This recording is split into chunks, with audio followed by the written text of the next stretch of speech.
Donc je m'appelle David Gakala, j'ai 46 ans. J'ai débuté le basket dans les années 90 à Cessiné-Parisé, sur le terrain extérieur au gymnase donc de Bergès. Voilà. Donc j'ai débuté donc à Cessiné. J'ai joué pratiquement plus de 15 ans à Cessiné-Parisé. Donc là j'ai évolué donc en benjamin, minime, cadet et senior. Donc j'ai eu à gagner pas mal de titres de championnat, Isère, voire même régional. Donc j'ai évolué jusqu'à championnat de France pendant 3 années de suite avec Cessiné. Puis je suis parti à Chassieux, donc dans le Rhône, là où j'ai joué pendant 3 saisons. 3 saisons avec 2 montées de suite. Donc un parcours plutôt sympathique et hyper enrichissante. Donc c'est là où je jouais avec mes ennemis, ce que j'appelais souvent mes grands ennemis lyonnais, des mecs contre qui j'ai souvent perdu lors des tournois, que ce soit à la Tour du Pin ou que ce soit ailleurs. Et du coup je me suis retrouvé à jouer avec eux. En tout cas ça a été une bonne expérience, ça m'a beaucoup appris. J'ai su aussi imposer mon basket isérois donc au sein de cette équipe-là, donc j'en suis plutôt fier. Et après j'ai évolué à Ligue d'Abo pendant 2 saisons. Là où je suis arrivé en R2 et on a fait donc 2 montées de suite, donc R2, R1 et championnat de France. Et je suis parti donc cette année-là pour rejoindre donc le club de Saint-Égrève qui évoluait du coup en R1 à cette époque-là, où j'ai fait je crois 5 saisons. Et après j'ai pris ma retraite de 2 années et après actuellement j'évolue au sein du club de Vorep depuis 3 saisons. Justement un peu une saison un peu demi-teinte parce que tu as été blessé tout simplement.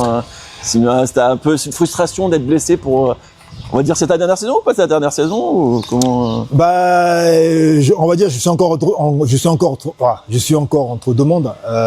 Je sais pas, j'ai envie de continuer parce que je sens que physiquement je peux encore le faire, mais mentalement ça demande beaucoup d'engagement, ça demande beaucoup de choses en fait. Voilà, parce que j'ai aussi des enfants en bas âge et qui font du sport aussi. Donc je me dois aussi de leur consacrer du temps en fait. Donc je sais pas encore. En fait, ça l'a toujours été. En fait, je pense que ça vient plutôt de ma famille. On est plutôt des gens engagés et quand on tient quelque chose, en fait, on le lâche pas.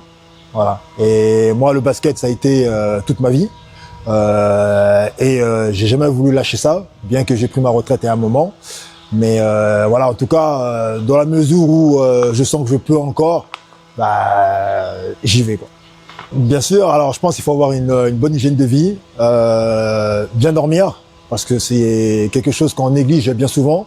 Le sommeil, c'est réparateur et il est essentiel en tout cas de bien dormir, de bien manger et surtout de bien se reposer. Comment tu fais pour par rapport à des petits jeunes justement de 20 ans, par rapport au physique, tu fais quoi, l'expérience, tu joues l'expérience, comment tu justement par rapport quand tu vois l'évolution du basket par rapport à ta débuté maintenant, comment tu le vois justement ce basket qui évolue? Très bonne question. C'est sûr que le basket a beaucoup évolué par rapport aux années 90 ou voire les années 2000. Aujourd'hui, le basket est beaucoup plus rapide. En fait, on fait souvent face en fait aux athlètes. Voilà. Moi, je pars du principe qu'on n'est plus des basketteurs, on est devenus donc des athlètes. Quand on voit les joueurs à quel point ils sont surdimensionnés, c'est hyper impressionnant. Donc avec tous ces muscles, en tout cas, il y a de quoi faire évoluer en tout cas notre sport. Donc moi, je joue l'expérience avant tout, parce que ça m'a rendu service cette année sur pas mal de matchs. Et je me prépare physiquement en fait. Voilà, ce que je me prépare physiquement, c'est que je m'arrête jamais. Bien que je me repose, je m'entretiens, je fais quand même pas mal de footing, j'essaie de faire quand même pas mal de fractionnés et évidemment je prends le temps de repos. Est-ce que tu as peur de t'arrêter justement ou tu as une soif de prouver que l'âge n'a pas de chiffre justement pour continuer le basket?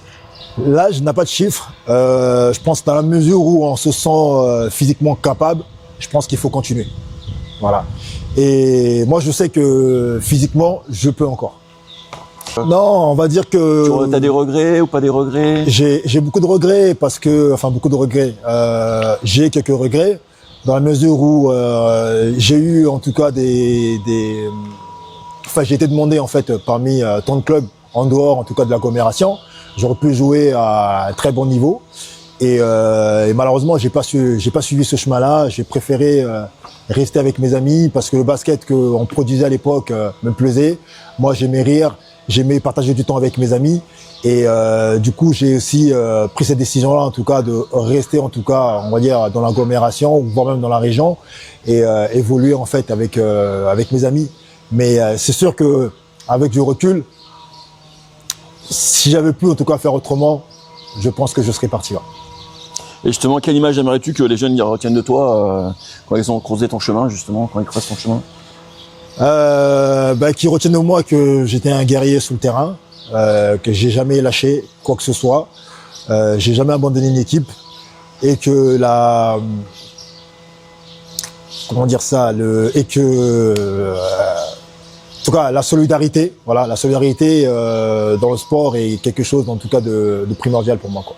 Voilà. Justement, le basket t'a beaucoup donné. Est-ce que pour toi, tu essaies de lui rendre aujourd'hui un peu à ta manière? Est-ce que on te verra, par exemple, Mike Courtet me posait la question, je lui ai demandé, il me disait, est-ce qu'on te verra un jour peut-être arbitre ou pas du tout, ou comment tu...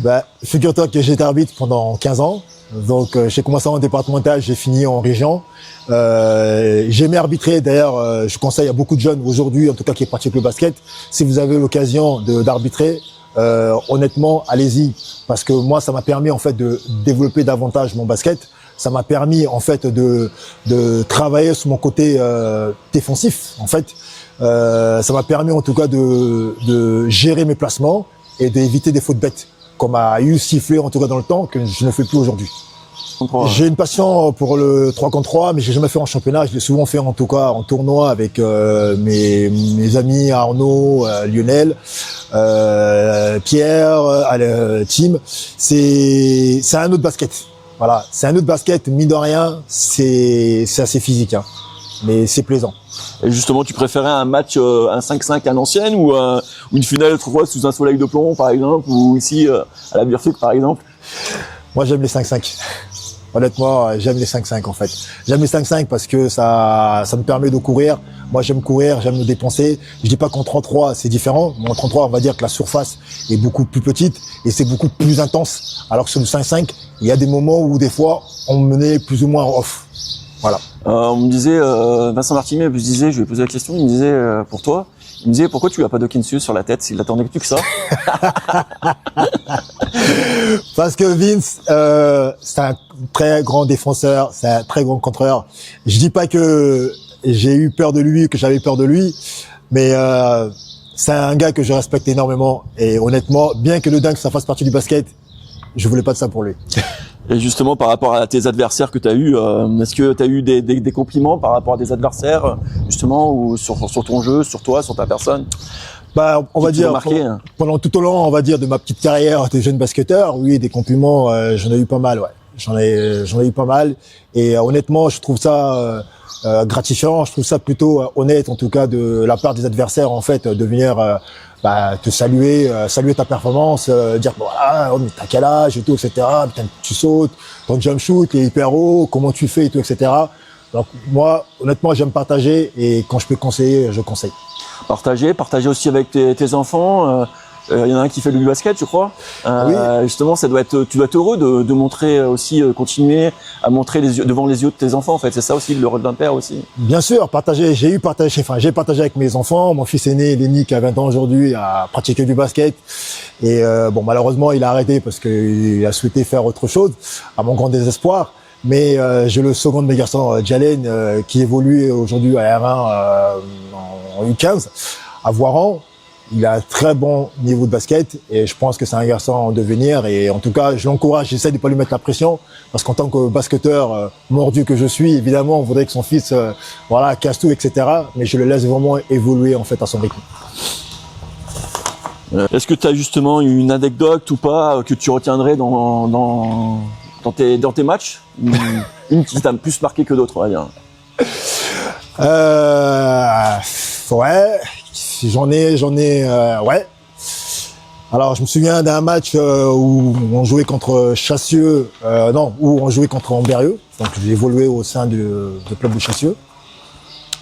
Et c'était un match qui était vraiment très difficile, serré.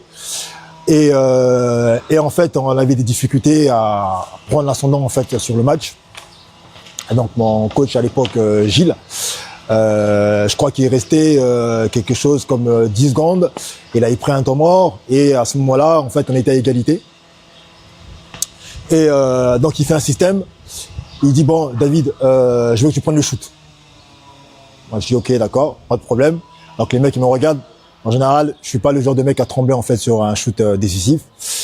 Et donc là, on fait un système. Je pars complètement à l'opposé de ce qui était annoncé. Et je me débrouille quand même pour avoir le ballon. Et là, donc, je shoot donc à 3 points. Donc, j'étais à 1m50 derrière la ligne. Et le ballon, donc, il atterrit sur le flanc de la planche. Et il ressort. Et là, boum, le chrono retentit. Et là, on part en prolongation. Et en prolongation, je leur ai fait mal. Et on a gagné le match. Et si tu as carte blanche, le message ou qu'est-ce que tu voudrais faire passer justement? Le message que j'aurais à faire passer, c'est de poursuivre ses rêves en fait. En tout cas, le basket est à la portée de tout le monde. Si vous êtes mordu donc de basket, il faut travailler, il faut pas hésiter à vous lever tôt le matin, à aller dribbler. Moi, c'est comme ça que j'ai commencé, à côté de chez moi. Ma mère m'a donné un ballon, elle m'a dit tiens, il faut que tu ailles jouer au basket. Je pense que c'est un sport qui est fait pour toi. Et croyez-moi, au début, je croyais absolument pas parce que moi, j'étais footeux et j'étais un karatéman. Et du coup, j'ai pris le ballon, je me suis entraîné. J'ai passé mon temps à jouer. Je jouais pendant très longtemps dehors. Bien que parfois, j'étais dans le club, mais j'allais toujours jouer dehors. Quoi qu'il arrive, j'étais tout le temps basket. Et je pense que si j'ai eu ce niveau-là, aussi, c'est grâce aux coachs, aux différents coachs que j'ai pu avoir qui m'ont fait évoluer. Mais aussi, c'est grâce au travail personnel, en fait, que j'ai eu à faire.